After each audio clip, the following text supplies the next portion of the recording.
how do we make this widespread? How do we grow this concept? Because like you said, a lot of things, if you forcibly implement, hell's going to break loose. It's going to wreak havoc. And then grow it, because it's great to see people living long. So now how do we replicate that? Yo, B, let's go. You may have seen the clip and maybe heard word of mouth, yet another podcast. Man, what could it be about? Is it truth or opinion? A couple of contradictions. We're here to challenge tradition and twist your vision. So we set on a mission to bring you rebel wisdom. Welcome back, Rebels, to another episode of Rebel Wisdom. I'm Julian here, co-hosting with my boy B. And I think this topic is unique. I would say this is going to be arguably one of the most relatable topics that we've had to date, because it's kind of just about life. More specifically, how to prolong life, how to get the most out of life, maximize your life, if you will. So with that, we're gonna kick it off pretty deep. I want to start with a question on what does life mean to you? Not necessarily like what's the meaning of life, but what does life mean to you, and or how do you define just life? He gave me a little bit of time to think about this before the podcast started. How much though?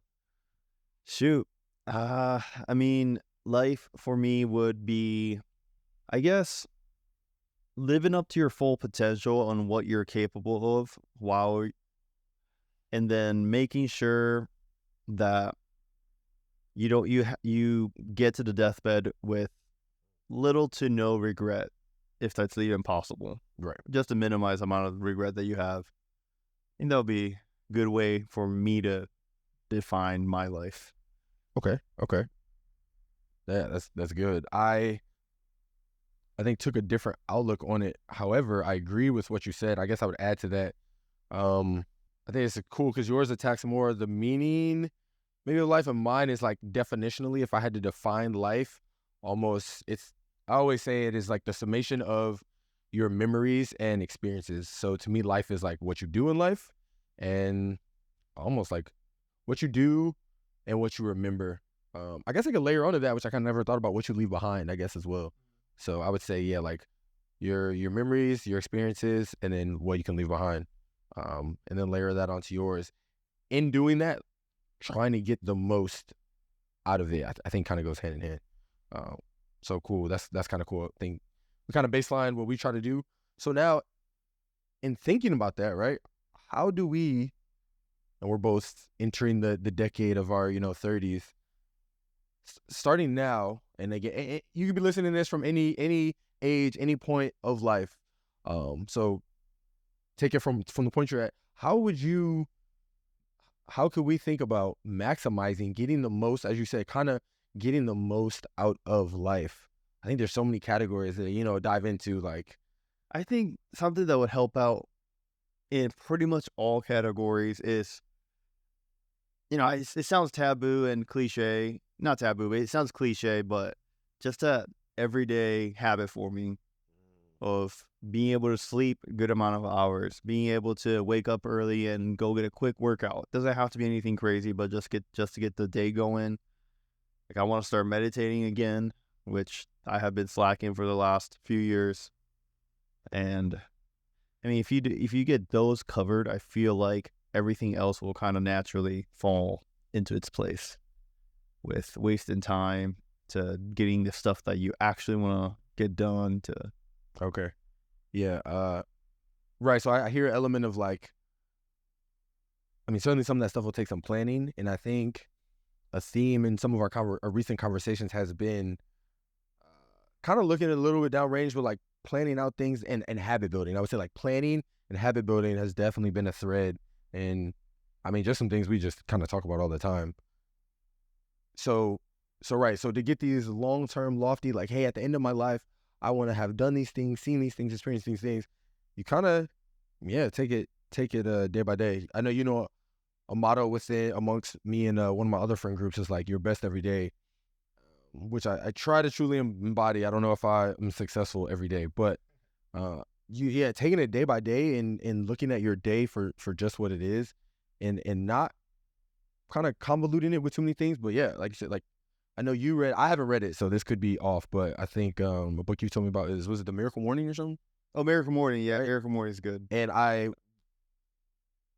from the title and what like a little bit you've told me, what I get from that is kind of like structuring your morning just to kind of get a good start.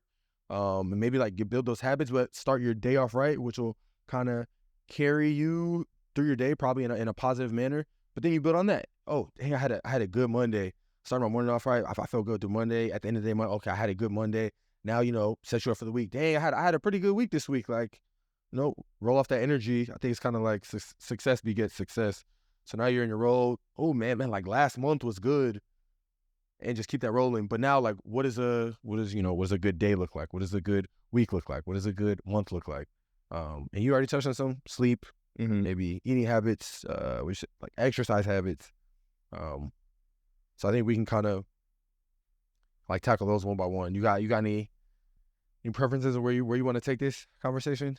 I mean, my most prevalent, you saw yesterday, was I need to get my diet straight. Okay. Yeah. All right. I eat like crap. Okay.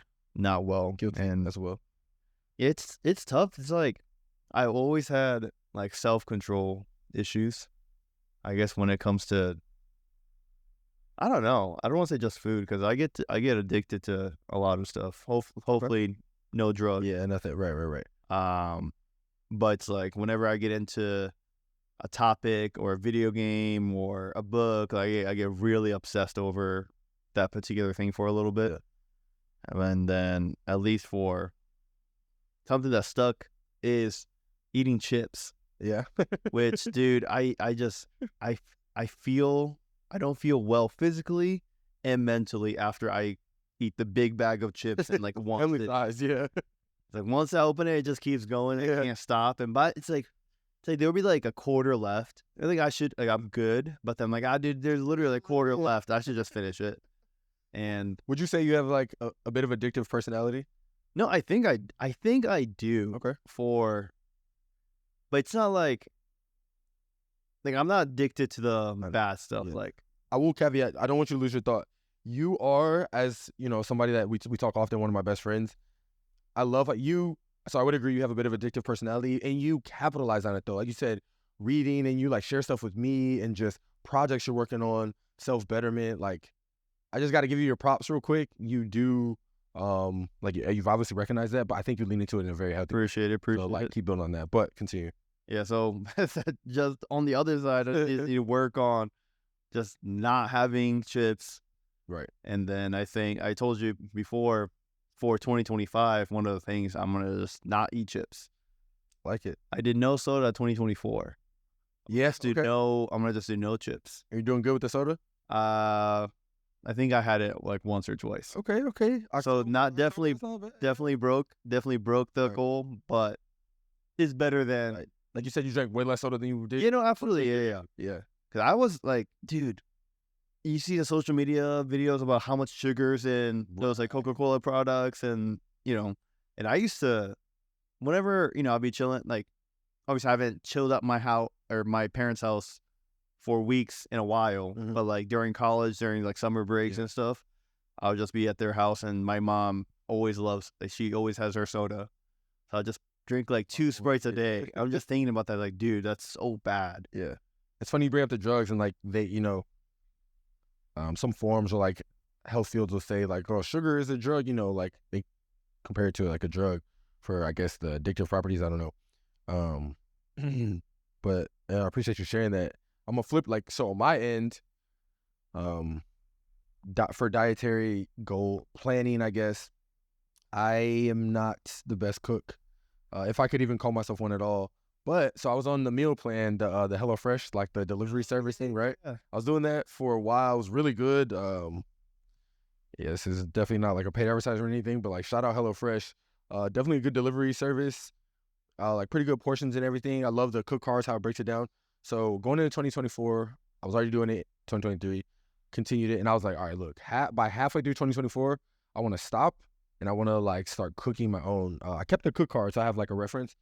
I do like the recipe cards that they give you. Yes. I did that for a little bit too. I said we saved some because like, oh, this is gonna be good meal. Yeah, this is exactly what I did. I kept like all of them, but I starred the ones that I thought were like really good. And so I have a like quick reference. So I can buy my own ingredients and I can cook bigger meals that like last a little bit longer, but there's same recipes, and just kind of like learn and kind of do it myself.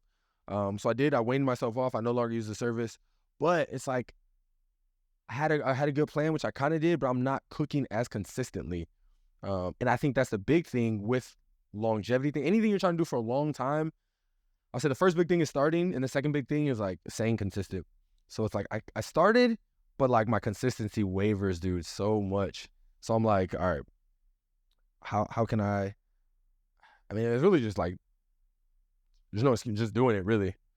Nike baby, just do it. But so that was my thing. And I know, and the reasons I want to do it, right, is because I'm in decent shape, but a big piece of getting healthy that I think is often discarded, coming second to like exercising, is nutrition. And I'm like, I know if I cut certain things out, or if I'm cooking the meals, I can tailor them in a little bit more healthy. I can use less salt or just whatever. I have more control over what I'm consuming. I know for a fact, I think that'll make me feel better from like an energy perspective. And then ultimately, dude, like just I will live longer if I'm doing this right, for years, and then tailoring over years. Cause I'm trying to cut back a little at a time. I don't ever see myself being vegan, vegetarian, pescatarian. I like what I like, and I plan to eat it. But like one thing, I don't know if I told you, is like, what if I just eat meats when I'm on vacation? I'm here visiting you, no restrictions. When I'm home, like I cook for myself, maybe no meat, and I only do it when I'm out of town or I'm on vacation. I could do that. I'm not gonna cut it out. So little sacrifices like that, and I truly think there's just so many. I mean, I'm not in the medical field, I can't name them, but just little positive effects from eating less, eating healthier. I mean, I guess those are the main two. Like you fast a little bit. I don't. Yeah. You know what I mean, like you probably can speak to that. Yeah, no, I definitely fasted for a very long time, or not very long time in terms of duration in one sitting, Right. but I fasted consistently for a long time. Yes. And I don't know, it started out because like I was just trying to lose weight, and then I started discovering all these other health benefits. And I do think the health benefits are definitely there, but then after reading Outlive, he definitely talks about fasting. He talks about the benefits of like intermittent fasting in particular, and then he was also talking about the long multi-day fast, which was what I was used to doing. And he recognizes the benefits, just like if you do a quick Google search, you can kind of look it up. But he countered that with saying the only thing he doesn't like is it limits so much of your protein intake, and protein is just one of the most important things for you to like take on consistently on an everyday basis. So from that point, from finishing Outlive, which was I read recently, Yes. I have not done a multi-day fast. But even though I am more conscious of taking in fewer calories. Okay. Because that is one of the things that he emphasized pretty big on inside the book. Yeah. Because like when it comes to longevity, I can't tell you all the science behind it. Yeah. If you want to know, like reading the book it's a pretty thick book, but very good. Digestible, like Yeah, very easy to understand. Yeah. Easy to understand, except for all the medical terms. Easy to understand, not easy to memorize. Yes. But yeah, he talks about, hey, like so many research and experiments has been done, and it's kind of conclusive that eating fewer calories over a long, consistent period of time will lead to a longer, just living life. Right. With everything else being constant, right? Yeah. Like you could eat more, but if you're eating healthier, that might be better than eating less and eating like McDonald's every day, right? So, but yeah, Okay. that's what I've been focused on, for at least on the fasting side. Good. I might join you in that endeavor at some point. I've never fasted, but again, having people like you in my life and reading, it's opening my eyes. And I want to caveat this conversation with so the author Peter Attia. I think he was a prior surgeon, and he a surgeon, right? And then got something like surgeon, or he started doing surgery. He was a surgeon. I think he was out of practice, and then just developed almost like an obsession with how to just live longer, and he wants to become a centenarian and live to 100. So that's where his passion like grew from that, which led him to write this book. But like I said, I want to caveat this all with, and this is echoed by Peter Attia in the book Outlive, which we strongly recommend. There's no one way for anybody, right? It's the how you live in all these categories that we're going to talk about. It needs to be tailored to you, which I love that, because in a lot of things you do hear, hey, like, do this. This is like best. Do eat this every day for 30 days and you'll look like this. Like, it might not affect your body like that, or your body might not react like this. There's the like you can adapt your diet like calorically or ketogenic, like I said, pescatarian, vegan, vegetarian. It's not, I think the science at a baseline affects bodies the same, but like how your body reacts may not be the same. And off of that, he brings up this idea, which I think we both agree with in medicine, of being reactionary, of being proactive vice reactionary. You know, like in, I think modern society, maybe Western culture, definitely, you know, you start feeling bad, you have an ailment, you break something, then you go see a physician, a doctor, whatever. Vice, why don't you just have quarterly, maybe a lot, but like annual checks, or take vitamins, or eat healthy to be preventative. Right. You know what I mean? Which I love that. It's just, it's just not emphasized, because like, if you prevent something, you don't know if you prevented something or not, dude. But if something happens, you know that something's happening right in your face, and they're like, hey, take these drugs, take these pills, do this kind of surgery, whatever. And we're very good at it. We're getting better every single day. Yeah. But he calls it medicine 3.0. And then difference between 2.0, which is all reactionary. X happens, let's go do Y. Yeah. Whereas medicine 3.0 is like, before X happens, let's do Z, so you never get to the X. And I like that. I like that message overall, because I'm not at least on the mental side, like he's talking more on the physical side, but at least on the mental side today, it's like, hey, I'm feeling sad. It's like, hey, take these pills. Right. I don't like that as a solution. I feel like that's like a Band-Aid solution, and you're not really fixing the root cause of the problem. Yes. And I want to say, unless you're in a very severe, unique minority case, I feel like a lot of things can be, solved with, good mental space, good exercise, good sleep, good food. And we never have to go to that. Just, hey, option one, drug you up. Dude, 100%. This is also one of those, maybe a paradox. It's like, we always like take it back. At one point, there wasn't all these medicines and technological advancements that were had, and people certainly weren't living longer, which I think that's due to evolution, but certainly aided by like science. So it's good that we have all of this new medicine, all of these ways to diagnose people quicker, all the ways to attack these problems faster. But on the flip side, what if we can get ahead of that and prevent it? But that's gonna fall on us to like take these steps in our own lives to prevent these things. So it's like, yeah, we want the advanced medicine, like it's good to have, but how can we like not even be able to need it? Which is kind of what we're gonna talk about. And I think it's funny, right? Because we're recording this from Arizona. I'm down visiting, which is awesome. And just a little like testimony. We woke up this morning and he had like 3 pills for me. He was like, hey bro, like you can take these pills. And it's cool because it was like a multivitamin and some fish oil, but we're feeling good. But it's just it speaks on the habits and I don't know, nutrition piece, diets or whatever, like just trying to get ahead of these problems. Now, right? Like pills aren't going to fix everything, but it's our logic behind it is taking these so they may help us feel a little bit better, live a little bit healthier in the long run. So I think that's kind of ironic, but it's spot on. Like trying to practice what we preach at least a little bit. When I say pills, I mean like the drug. Oh yeah, no, I know, yeah, I was, yeah, for sure. Big fan of multivitamin, fish oil, definitely, yeah. So I think that's like very cool. So like another thing, right? Like, the exercising, which I'm personally falling short on a little bit, but that's a big one. And in the book, I think Peter Attia was saying that's one of the biggest things I don't know how he phrased it, to aid in good health, or like, I think maybe longevity specifically, but he was like, if you exercise a little bit a day, he was like, that can be more beneficial than what you eat, than medicine. He was like, exercise is very fundamental. And that, that kind of opened my, like, we all know it's good, but to hear it like that. Dude, exercise is hard. It is. I'm not talking about the actual exercise, because you can tailor that to your own, whatever you want to do.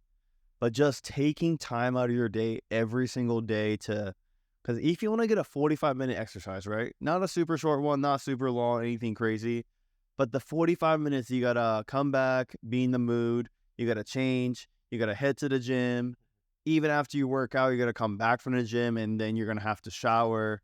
So the 45-minute exercise turns into like a hour and a half of pollution, and that you're like, shoot, like I don't want to go do that today. And I see the benefits, like I want to go do it, but then sometimes your will and your body is not willing to cooperate.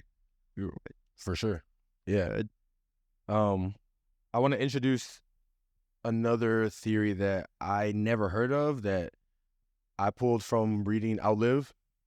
And this is the concept of lifespan versus healthspan, which I thought was so profound. And this is backed by his theory of like the preventative, just living in like a preventative manner, vice reactionary. So he says like lifespan is how long you live, right? So I'll use, let's say, person X lives to 90 years old. So their lifespan, 90 years.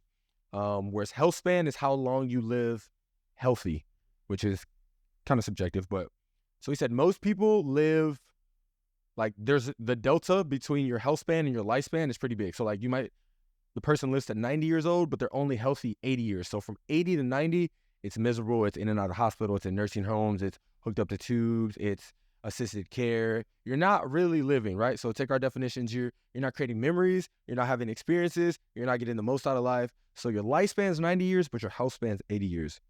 A lot of what he's saying is I think it's harder to extend your lifespan, probably possible, but harder. But he was like, we definitely can add years to our health span. He was like, in an ideal fashion, take a person who lives in 90 years and your lifespan will be 90 years, but your health span will be like 88, 89 years. He said you're like, before you die, your demise is kind of morbid, but should be steep and abrupt. So you like live your life, and then, I don't know, maybe you have a dramatic event that, causes you to die, or your health goes back quickly. But how do you maximize? And that's what we're talking about, like maximizing your life, which how he defines it is really like your health span. And I was like my mind blew on that one. Because we talk about, hey, I don't know. A lot of people say, hey, I want to live long. But then we never say, I want to be healthy longer. And you don't think about that, right? Because like you're right. Like I would not want to live a life where I couldn't do anything, but then I got to live to 300 years. Right. It doesn't make sense. I'd rather live till 50 with full of everything every single day. Amen, brother. And hopefully, it's longer than 50. But yeah, just decreasing the delta. I think we can do so many stuff that's super small to make that happen easily. It's just the habit that we're gonna do it every day. Exactly. That consistency. Hashtag decrease the delta. I like that. Sounds like a little. Yeah. I like that. But yeah, that's what, like, I feel like that's the stuff I'm like starting to think about. Just a lot, we talk about money and stuff a lot, but it's like, and I don't consider myself to be a great long-term planner, but that's been one of my like personal goals. But yeah, like, what does my money look like long-term? And then what does my health really look like long-term? Because that'll pretty much drive my life. I think at that point. So those have been two things I've really been trying to hone in on. Yeah. So with the money piece that you brought up, like I watch a lot of like money related YouTube videos, and I follow a lot of people on Instagram, and I do see a common trend, because at least in today's world, for majority of people, I feel like money is prioritized over health. Like if someone was like, hey, if you couldn't work out, but then you can make $50K more a year. I feel like more people will take that. And at least in business, people like you hear about the people that's working nonstop, making amazing money, but then they're not well physically, right? And what I've noticed is, all these people that have great sums of money, I'm talking like billionaires, they're like, hey, the money is great, but I wish I started focusing on health like much, much, much, much earlier. Crazy. And I think that speaks volume, especially coming from them, because they experienced the wealth, right? And it's hard for me to at least say, wealth is something that I want to, accumulate, but at what cost? The balance is going to be the harder part, because like having good health, you're not going to see that immediately. Like I'm in my last year of my 20s, but then regardless of how I eat now or whether I ate a little bit better, you're not going to be able to tell too much right now. Maybe it's going to take a toll on me in my 40s and 50s, but the money side, I can definitely see in my bank account every single day. Like, so it's harder to quantify the benefits of like health over wealth, which I want to personally change that mindset on that. Not completely sacrificing either, but have a better balance. Yeah, you mentioned something earlier too, where it's like you don't feel the effects. I think it's kind of just human nature. We'll pay more attention to things that are like in our face that you can feel, that you can see. So yeah, how do we kind of change that narrative? I think one thing to do is be more health conscious. With again the advancement of technology, they have Apple Watch, they have Fitbit trackers, Oura Ring. I know there's a lot of other big names that track sleep, that track heartbeat, that track blood flow, all these things. And I mean, I get it. Some of them can be somewhat expensive or whatnot. But I say all this to say you can go get more checkups more frequently. But if we find ways to keep ourselves more conscious of what's going on in our body, then I think that'll help shift that narrative that you're talking about of the health over wealth. So that's just one way to kind of lean into this preventative idea of, getting ahead of the curve. And I think we might be rebelling against a couple of things, but I think traditionally society, it was kind of, just, maybe not, but I hear a lot, have fun or YOLO. That was a big trend for a while. Like you only live once, but like live in the moment, those type of phrases. And yeah, I'm a big proponent of having fun and kind of living in the moment, but and the narrative might be changing. I'm starting to hear more maybe against that, but we got to be more conscious of, like you said, what we do consistently and the habits, because that is what's going to dictate kind of what we look like later on. So I got to kind of push back on that a little bit, of just kind of like live it up and go all out. And yeah, what you do for a day or two, it's not going to affect you in the long run. Well, you got to get right back on that. Yeah. Fall back on your habits. Yeah. At least on the mental health side, I feel like I've seen very strong movement towards the, more conscious, like, hey, like, people joke about, oh, I'm going to take a mental health day today. But I think that's a byproduct of, just culturally and socially understanding that mental health is important, which I want to see that movement for like the physical health side more and more and more. Because we've always heard, hey, you should be sleeping 7 to 8 hours. It's nothing new. We've heard about, hey, you should be working out, eating better. But because those are kind of laid out early in our life, but it's not emphasized that much later in our life. If we get freedom and like once you're living on your own, like it's so much easier to just go get McDonald's real quick than cook. Right. It's so much easier to just scroll on TikTok before you go to bed. That sacrifices an hour of your sleep. It's so much easier, so yeah, I mean, I do want to see that, which is going to help me, which is going to help literally everyone. Oh man, yeah, that's pretty awesome. And again, it's hard to see what we're doing now affecting, like I said, how we're gonna be able to live later, right? One semi-tangible example that was given in the book, we were talking about exercising, is literally like muscle mass. And he breaks down about how much muscle mass is important as you get older. And I don't know if you've noticed this, but people naturally get frail when, like, even people that work out a lot, you naturally get frail. And I think, I mean, it's like muscle atrophy, I guess. Like, your muscle density like decreases as you get older. So he stresses the importance of exercise, again, kind of we said, but like focusing on, you can exercise for different purposes, but having a certain percentage of muscle mass as you get older, and even like balance to keep your body like physically upright, which I was like, that's interesting. And they depicted a graph, which I thought was kind of crazy. They were like, don't quote me on the age being 70, but it was like, it was a large percentage of deaths for people over 70 are related to falling. So whether you like literally, and I'm not talking about like falling off a building or off a balcony, like you're walking, you fall, and people either die from that or fall related injuries. So it's like, I'm 70, I fall, I don't die, but because I fell, I now have a messed up knee or unaligned hip, and that sustains through the rest of my life and like causes me to decline faster. And I was like, dang, he's talking about things like that can be prevented through consistent, like you said, it doesn't have to be 2 hours a day, just some, I don't know, 30 minutes of physical activity, you know what I mean? Or trying to build your muscle mass if you're a little more aggressive with it. And I was like, it just kind of makes you step back and think about what can I implement in my life, even, in our 30s. But yeah, absolutely. No, stability was definitely shocking to me. Yeah. The stability, you don't really, no, I've like, I literally never heard, like, I've heard it's like, hey, stability is good for like, so you don't get injuries or anything like that. Or something, yeah. But I never thought about it in the later years. Stability prevents you from the fall that causes all this side effects from the fall because you get injured. It makes everything makes sense. I just was never presented that idea or never thought about it on my own. So yeah.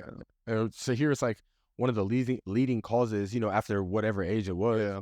I was like, oh, I got shit. Dude, I literally called, not like in that moment, but the week I finished the book, I tabbed it out. I don't know if I told you this. I tabbed it out and I called my parents and I was like, hey, I just read this book. Like, I want to talk to you guys about something. And I had like 4 pages from the whole book where I was like, this part of the book talks about people that are in your age kind of like range. I was like, hey, this is something you guys might want to think about. And I was talking about like stability. And Okay. my dad, he works out more than me. He's like a rock star. But like my mom, and I was like, hey, you should maybe think about this.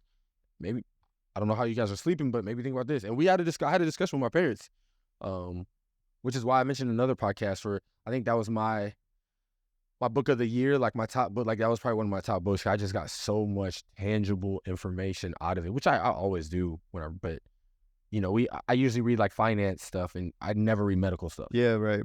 And this was just kind of blew me away. I mean, and then you mentioned sleep, which is, I think, the biggest rebelling point, because I hear so many people, like the background, like I was in the Navy for 5 years, and I mean, just culturally in the Navy, you just don't sleep that much.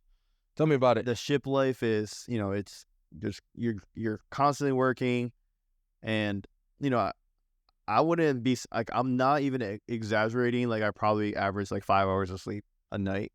And then if I got more than 5 hours, that sleep will be broken up into 4 hours and have to go work for a little bit, come back. And then I get my 3 after, which is it. I know it. I wasn't functioning. My body got used to it, but then I felt that I wasn't at my best. Okay. And you hear so many people, there's like, oh, I'll sleep when I die. Yes. Yeah. And then there's this like stigma of being this alpha person if you sleep less and work. It's like, oh, you got 8 hours of sleep? Yeah, I only got 6. It was like, it's like almost like a bragging point. Sometimes it felt like to me. Mm-hmm.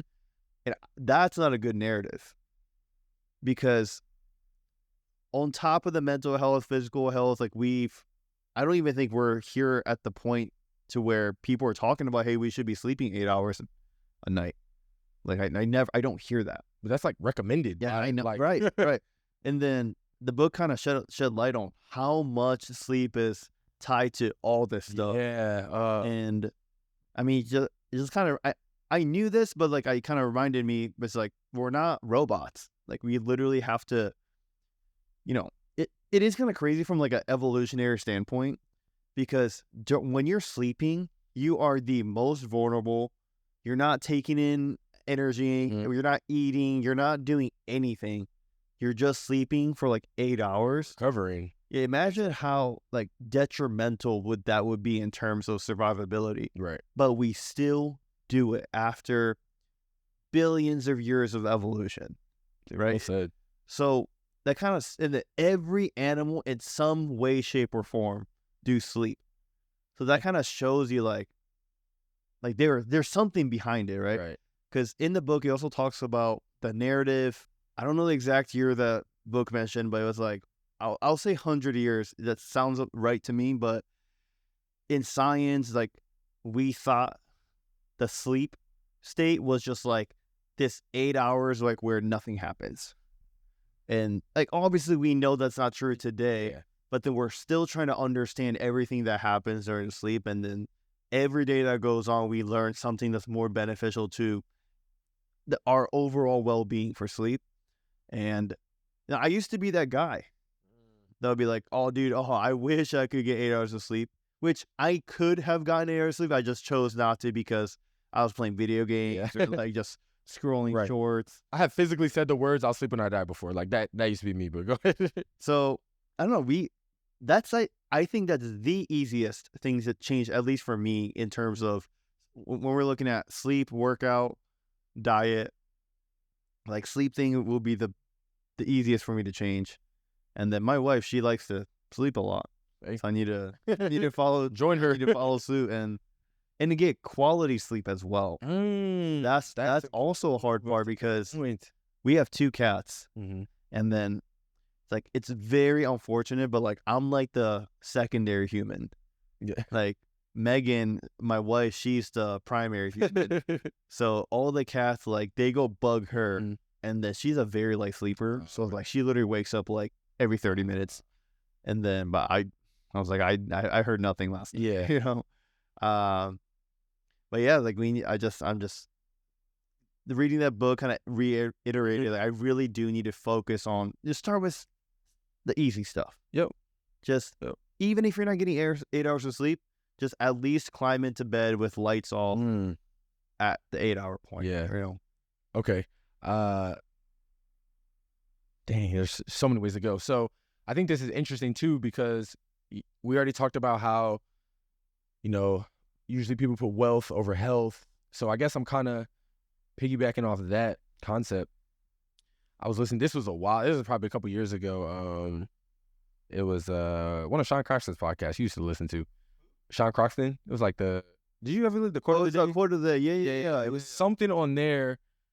Yeah, this was, I don't even know how this just popped in my head, but a guest he had was saying he did a study, and it was like, so X amount of people are more likely to spend their money on like entertainment, specifically entertainment, whether it's like movies, I don't know, going out to bowling, whatever, than literature, like reading or things that like tangibly benefit your life. And he broke it down in I'm poorly articulating this, but he just painted in a picture like if you did a like cost analysis of what the average American spends on entertainment versus what they spend. He did education. He was comparing entertainment to education post like college or school. Like you stop educating yourself. But I'd be interested to do that same like correlation to like health. Like what are people spending on entertainment vice health things? So right when listening to you speak made me think about it. Like what if we cut out, a lot of people have a Hulu subscription, Netflix subscription, HBO Max, Prime, I don't know, maybe you go, but whatever you do, but like lose one subscription or just tailor your entertainment budget and buy a new mattress, get a better pillow, or conscious of the temperature, the body gets in a sleep state faster in cooler environments. So like adjust your temperature, but just be more conscious of how you sleep, eat, or even spend a little more money in those areas that actually benefit you physically and help with this long lifespan and health span, vice, I don't know, whatever that's. And I like to have fun. Trust me. Flew down to see my boy, but like, I'm also conscious like, hey, I need to be allocating some money and or time to these things that are, going to benefit things I care about living long. So I was like, dang, that, I don't know, that just popped in my head. So here's a paradox. Living long So like if you focus on health more, your wealth, let's say, goes down. Let's say you have to balance it. So health goes up, wealth goes down. Okay. But longer you live, more time you have to experience compound interest. And then, like you seen like Warren Buffett. It's like Go off. Warren Buffett's like, he's a multi-billionaire, right? Yeah. And then overwhelming of his total wealth was accumulated in the last 10 years because of compound interest. So health might bring your wealth down, but if you bring your health up in the long term, it might bring your wealth up as well. So it's just a little, I don't know, That's a nugget right there. But on the practical note, what you're talking about, that was actually one of the things I really do want to look into very shortly with the mattresses. Particularly it's like I don't know, smart mattress, I guess you could say. Temperature control? Yeah, temperature control. Yeah, I've seen that. Because in the book, it recommends you, hey, the optimal like temperature is like mid-60s, like 65 or something like that. And 65, I would say, it's a little cold. It sounds like a little cold, yeah. But I mean, like, if it makes you fall asleep faster, like, I'll be willing to try. And the cool thing about that mattress, like, I think a lot of them, I'm guessing it's expensive, but like, you can have one side of the mattress a certain temperature for your partner's like preferences, and you can have your side whatever you need to do. And like, my only thing is like, I don't know how long they last. Right. And if it's expensive, like I need to weigh out, I need to see is it worth it or not. But shoot, like if they last a long time, it might be one of those things that I get very investment, bro. Yeah, it'll last you a while. It definitely. And now in hearing some of this too, I get it's easy to talk about a lot of these things, right? I get it. On a baseline, like who doesn't want to be healthy? Who doesn't want to live long? Who doesn't want to be healthy for a long time specifically? And in a lot of these things, you also have to, as I said, like find your why. So, like what's your purpose? And in this Netflix documentary, the title's long, but if you typed in blue zones in Netflix, I think it would come up, but it's basically about blue zones around the world. And a blue zone is an area of the world, so a pocket of people that have a high population of centenarians. So in these places, people are living to be 100 years old, above the average around the world. Hey, I know one was like Lima Lista, California or something. There was one in Italy. There was one in Japan. It's Okinawa. Okinawa, right? So just like to name a couple of the spots, but these are places in the world where people are living longer, and it's like it's proven. So there's a guy that went around, so it's a documentary series, and he's studying, he like embeds himself in these cultures, and he's studying why these people are living to be so long, and trying to tie into the why piece. In Okinawa one specifically, he was talking about the ikigai, which is like purpose of life. So I think, these people are finding, and there was a list of reasons for each spot why in these specific spots of the world people are living longer, but one he anchored on in Japan was these people having a sense of like purpose of I think to live, which was feeding in them living longer, which again is something you heard, like who doesn't want to find their purpose in life, right? It sounds cliche, but I don't know, it kind of hit me. If you can not only find your purpose in life, but your purpose to extend and maximize your life. And for the most part, they live a pretty simple life. And these people are, elderly, or what we would consider elderly, and they're cooking, they're in the garden, they're like riding horses, they're, and I think it goes back to them, kind of what we said at the beginning to kick it off, getting the most out of life, but they're continuing their experiences and they're building these memories. They mentioned a sense of community, like they have other people to interact with. And that also just compounds. So yeah, that finding your why and that purpose specifically, I think is also huge in not just, like us in these conversations. We try to, like, some things I do are easier because I have you to talk to them about, or we do the same things. Like we bounce the books off each other. We both read Outlive, just like little things like that. But you expand that to other aspects of your life, it's compounding. And I don't know, I feel like I just had to mention that in the sense of, it would be nice if our purpose kind of just came to us naturally. But I feel like there are some things we can do to kind of like seek our purpose as well and be active in that pursuit of purpose and, living long and healthy. Yeah. Yeah. I agree with that. And then, like, I also watched the documentary. I also read the Blue Zone book. Oh, and I also read the Ikigai book as well. It's very good. Might need that. And I think I Yeah, have it. I need to get that from. But basically, I was drawing up my own conclusions, which none of it in the documentary or it talked about in the book as a theory. But what I'm kind of noticing is like the Blue Zone is literally like, I don't know why. I don't know if that's like why it's called Blue Zones. I don't think so. But it's like surrounded by water or near bodies of water, like Italy. Like that one was like on an island somewhere. So that was right next to the literally surrounded by ocean. Yeah. Japan surrounded by ocean everywhere, and Okinawa in particular is like definitely really close to the ocean everywhere. California, you said it's literally on the coast. So I was thinking maybe what does coastal have more than inland, which would be fish. And at least in the Japanese, I don't know the other diets, so like I'm relating to a lot of Okinawa Blue Zone in particular.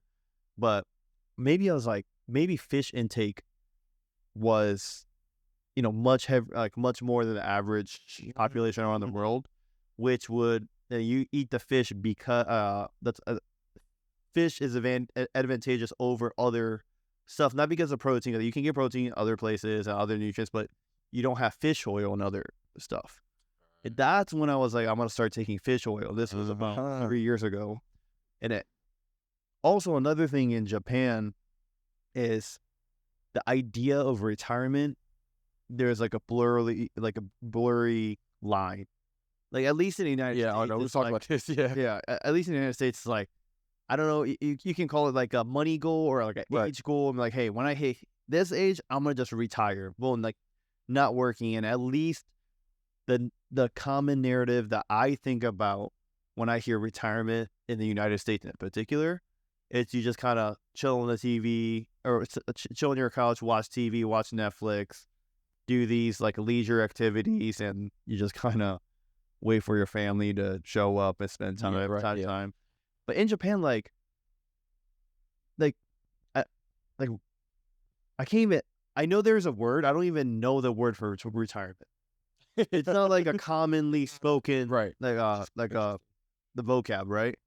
And a lot of they just work literally until they die, which some people are like, oh, that sounds awful, but it's not like they're doing it because they have but to. Not if you find purpose in your right, exactly. Because at least in the United States culture, it feels like from time to time, like you're living life just to work. Oh, yeah. Whereas in a lot of the Asian countries, I know for a fact, work is something that you do in life that supports the life that you want to live, right? So that's a very big cultural difference. Mm-hmm. And job is just something that you do. That's not who you are. You can tie your identity to work so easily, oh, I'm a doctor, and that's just who I am. Yep. But then at least in Japan, there's so many outside hobbies that. The passions that you can, be a part of, you can be heavily involved in your community. And even if you're not traditionally working a W-2 or whatever your main, money source may be, even if you retire, you can go take care of the plants every day. Mm-hmm. Right. You can start a new hobby, help, yeah. That's the difference in retirement that I see between Japan and the United States. Retirement, even if they retire, it's more active and they're doing something every day. And, I'm just rambling on, but my great grandmother, which she raised me for a good amount of time when I was much younger, mm-hmm. She just passed away last year at 98. Okay. And she's Japanese. She's full Japanese. She went through World War II and everything. Yeah. And I'm not kidding. When I was a kid at elementary school, so she would have had to be in her 80s. Okay. I was behind her on a bicycle going to the grocery store together. I don't see too many 80-year-olds here that's doing that, and a lot of them are in those like machines that you sit down and it's like moves you. Oh with yeah, the joystick. yeah, the little cart, little Dude, yeah, you don't see that in Japan, yeah. you know, because Yeah. people walk everywhere, like they're just more active every day. Mm. And literally, she was 98, and then she was admitted to the hospital for falling, which is exactly what we talked about, Crazy. which led to her, death. But literally, until that happened, she fell while she was cooking dinner. Like she's like frail grandma, like like with the bent back, like typical Asian lady that you see. But wow, literally, she was literally cooking dinner for her family. What age did she die again? 98. And how long was she in the hospital after she fell? It wasn't long. Wow. I mean, not to like use your grandma like this. She's literally embodying everything we talked about. So it's I think it's cultural difference, really, because like, just imagine like social media and the like I don't know, maybe the president or the government was like, hey, I want you guys, everyone to live longer, so we're gonna have everyone start work until they're 80. Like they'll be outraged. It would right. Like, oh, I don't want to work, blah blah blah. Right. Which is just such a different narrative. You're not forced to work in Japan, obviously. Yeah. But it just, I don't know how to bridge that gap. Yeah, I don't know, dude. You said you were rambling, but I feel like you got on the pulpit. You were kind of preaching for a minute. Dude, I do think, and I think in the Blue Zones at the end of maybe the last episode or whatever, he was talking about like they're experimenting because most of the Blue Zones exist outside of America, and they're trying to find pockets to implement in America to make it more like how do we make this widespread? How do we grow this concept? Because like you said, a lot of things if you forcibly implement, hell's gonna break loose. It's gonna wreak havoc. So they're like, okay, how do we start this in places that make sense, kind of do it naturally, or do it within an agreed upon community where the people are like, okay, we'll do this, and then grow it? Because these Blue Zones, obviously, like it's a phenomenal. It's great to see people living long. So now how do we replicate that? And then listening to you, right? It's like they work long, but willingly almost. So a topic we've covered before. We have an episode. I don't know what episode, but the FIRE, right? Financial independence, retire early. Is FIRE a scam? That was the episode. And we were spitballing like, do we want to retire early? So, do I want to be financially independent? 100%, no questions asked. Yes, definite yes. But for the retirement early, it's almost want to modify. Like if it was, I don't know,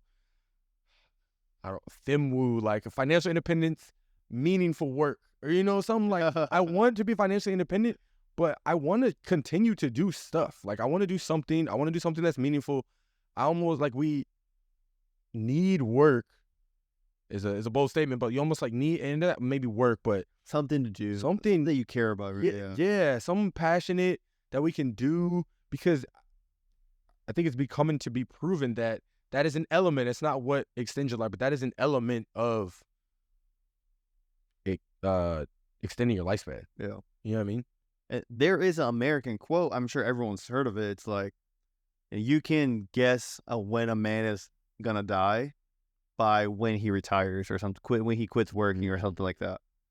And that's with the assumption that he doesn't do anything after his work. And it's like, they usually die within 10 years or something like that. Because that's how you were saying, their work is who they are, not what they do. Yeah, and that's why, this is kind of switching gears from this whole topic, but a lot of military veterans, like, your identity is, like, your life is military, at least for what I've experienced and what a lot of people around me experience. Like, that's your identity. And when you get out, you're like, all I've known for the last 10 years was I was a military officer, or I was so-and-so, right? Whatever. And now that I'm out, it's like, who am I? Right? Exactly. And then, like, I'm trying to figure that out myself. And I would love to identify myself as not the profession I'm in. Because I think you're more than that. I really do. I know you're more than that. So, yeah. Especially for these people that are doing it, like, you said, 10 years, like 20 years, or, 15, 20, 25 years, I would imagine it'd be very difficult as well. And that's something I'm still serving, but I'm trying to preemptively like wrestle with, because this, it's kind of all I've done too. So yeah, that quote of it's what you do, not who you are, is so powerful. But again, at the same time, it's hard not to be that, especially if it's something so robust or dynamic as the military, or something you've done for so long, or something you like really care about. Like it's hard not to let that assume your identity. So I get it, but yeah, I think I don't know, I would highly encourage people to maybe read the book, or just look at some of these other places in the world that are living long, and taking notes. Be a student and kind of absorb what they're doing. And that's another thing, like lifelong learning, and that could go with a guy too that stopped work. I'm trying to, like, I envision myself as being a lifelong learner. I always want to be able to learn something, have the capacity to learn something new, and hope to consider myself an intellect. And I think it's right in alignment with this narrative of, if you can optimize your exercise, optimize your sleep, optimize your nutrition, hopefully for everyone, find your purpose and continue to be a learner, that's going to give you something to look forward to. If you're always learning via, I don't know, it could be travel, it could be conversation, it could be reading. If you're always learning, that's something that's going to give you something to look forward to and kind of keep you energized. And so that's just one other element of this. In the Blue Zone, again, I think at the very end, they displayed this wheel, and it was like a wheel of things that contribute to expanding your lifespan, or reaching to becoming a centenarian. And I just wish I had that, like, the visual, but it was just a bunch of them. One of which was purpose. I think it was in Greece. They noticed how the terrain was very, like, vertical. Like, these old people had to go up and down steps every day. But that's like Japan too. Yeah, but it was like, unbeknownst to them, or that was their exercise. These people took steps their whole life every day, so their legs were strong and they weren't falling as much. And so just based on the terrain, it was like that was one thing contributing to them living longer, which I was like, that's crazy. Like, you're not thinking about that. Simple exercises. Simple exercise, bro. I was like, we were not made to just sit around. No. And do podcasts all day. Yeah. And society very much makes it easy for us. Yeah, I know. Yeah. So we have to actively fight some of these things. And again, these aren't like, there's advancements in video games I think are pretty cool. Like, podcasting has become a thing recently. Very fortunate for. I don't wish any of these things would go away, but I have to recognize, I think for society, especially for myself, that some of these things I have to step away from and lean into some of these things we're talking about. Yeah. Going back to we gotta, in this like fast changing world, we gotta kind of step, look at it, observe it, take a step back, and then kind of, embody the traditional, knowledge that we grew up, Yeah. So, and it, also that's funny in this, Western culture in America, it's probably one of the most, like, technologically advanced, and we, the land of the free, right? We have endless options. But in a lot of these blue zones, it's not that. It is a simpler life. So again, the irony behind them living so simple, yet living long, again, kind of has to make you think. Is oversaturation in whatever field or whatever, like, is that, I don't want to say aiding in our demise, but it's just a double-edged sword, I think is the best way to put it. Like, it helps, but in ways it can hurt. Do you think with all this crazy technology stuff going on, I mean, in medicine in particular, with AI stuff coming in, with, crazy AI stuff, some people are saying, like, hey, we're going to be living to 120 easily. And I've heard some people say, we're going to be living to 150. Maybe, like, they're talking, like, end of our lifetime, maybe the next generation of people. What do you think about that? So here's my question. I can't dispute it. I don't think it's not going to happen. And I get it might be part of evolution. Granted, now it's less natural evolution, more like technological evolution. And I think it's like transhumanism, where we're now fusing technology with human body.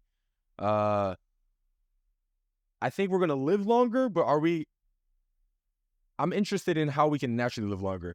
Like, are we going to be living at 150 with chips in our heads? Are we going to be living with 150 with robotic joints? Are we going to be living with 150 with a daily medicine intake of X amount of pills? Like, do we think we knew it? Yeah, but like, how severely do we have to alter humanity to do that? I would be interested in if we can minimize altering humanity and still maximizing lifespan and health span.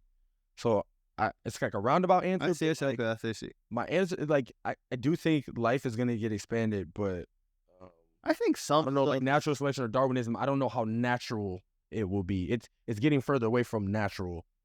Yeah. It's like, cool. We're like, I think I don't know. I think some stuff is okay. It's not gonna take like the robotic joints. I don't think it's gonna take away from your life. I think it'll probably enhance it. Chips.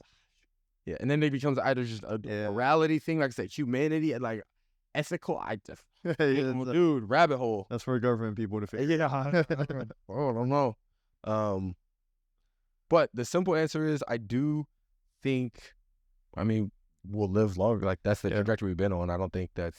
I think it's kind of crazy because there's this famous Japanese samurai lord. He like 14 something, right? Mm-hmm. Basically, he leaves this like message before he dies, but the message is not important. But part of the thing he says is, people live to 50, and that was like the average lifespan back in the day. Yep. And then now we look, that's increased by 50% to 75. Yeah. It's around, I don't know the exact number, but that's around there, right? We do, if we have another 50% increase, then that would be like 100 and something on average. So that'll be crazy. Yeah, dude. It is wild. So I was gonna end. I think you kind of already said it with. We'd like to see these things on a national level. These changes being implemented global, hopefully, maybe in our community. Like starting with us, and again, like I said, you kind of touched on it. What's one thing you can do differently moving into this next year of your life, that you want to focus on? Maybe this theme for your decade, I don't know, moving into the next chapter of your life that you want to focus on to help towards your, I don't know, I like the idea of health span more than lifespan, so I'm going to say like health span to like, increase your health. One thing that I see that I have a problem that I'm going to change is my diet, and in particular, cutting out stuff. Like, yes, I could add the better superfoods in my diet, but I think it will be easier and more beneficial for me in terms, that's going to affect caloric intake and just taking in crap into my body by just cutting certain foods out. Like, I'm going to continue not drinking soda. I'm going to add on to the list, just no chips. And then top of the list. That's gonna lead me to ice cream. So I'm pretty sure I'm gonna eat a lot of ice cream next year. And then 2026, I'll be like, hey, no. So it'll be a continuous evolving process. Yeah, that's what I want to immediately focus on. But I mean, that's it. It's gonna be continuous and it's gonna be individualized, right? Like we were saying, there's no one thing we're saying is gonna help everybody or like. Yeah, I think it's a journey. You almost got to do research to learn your body. Like, we know what I'm allergic to, or what in this season I get really sniffly, or like kind of how your body works. But I encourage, especially myself, this is really a challenge for myself, and also my answer to the question. I challenge people, and like I said, myself included, to learn your body sooner rather than later, and like what you need on an individualized level, and then lean into that. So for me, I'm really trying to kind of foster routine, and really I think health is going to be, health is all encompassing, but diet's going to be a big one for me too, closely followed by exercise routine. But like I said, I need to finish through with my cooking plan, and really capitalize on that, and listen to my body more. I think that's going to be for me. There's so many like things running through my head, but I think that's going to be a big one for me. And listening to your body could be different things. You touched on a little bit like mental health, but I also meditate, but again, not consistently. So in meditation, you can take inventory of your body, just kind of see what feels right. And then I need consistency in diet is going to be probably the overarching one for me. And just learning my body, whether that looks like going to the doctor more. Which, speaking of which, I had an appointment I was supposed to make like last month. I've been pushing that off. I just thought about dude, make the appointment. Go to the appointment. Ask the questions. I have like 3 questions in my phone. I'm like, hey, do you need to ask about this? And it's like, ask the questions. It's so easy to be like, oh, it's not killing me. Like I don't feel it every day, so I'll ask when I'm there. No, we need to be intentional about what we do. So I guess that the intentionality in my health journey is probably the catchphrase. Okay. I want to put intentionality in my health journey. And I would challenge others to do the same, I guess. Yeah. Cool. All right. So, I mean, man, that's it. On Outlive, again, by Peter Attia, highly recommend. Very good read. Covers so much, pretty much covers like all aspects of health. He goes through the whole gambit. Like I said, there's some medical terms in there you can be like, what? But the concepts are very digestible. Yeah. And applicable. So yeah, man, we wish you all well, and live long and prosper.